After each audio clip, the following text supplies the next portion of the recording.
Сәлем қыздар, үй жағдайында ірімшік дайындаймыз. Ол үшін бізге сүт керек, және де 6 дана жұмыртқа, 1 стақан 20% қаймақ керек. Жақсылап қаймақ пен жұмыртқаны біріктіреміз.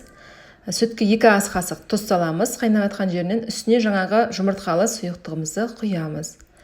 Осылай көп араластырмаңыздар, анда-санда араластырып тұрамыз, жабысып қалмау үшін. Мінекей осылай өзі іртік-іртік болып ажырата бастайды.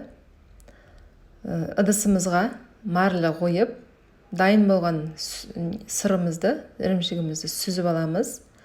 Жақсылап артық суын шығарамыз да, үстіне ауыр зат қойып, бастырып қоясыздар. Кастрюльге су құйсаңыздар да болады, тас қойсаңыздар да болады. Мінекей дайын болды. Бір түн немесе бір күн қойып қоясыздар. Кем дегенде 10-15 сағат.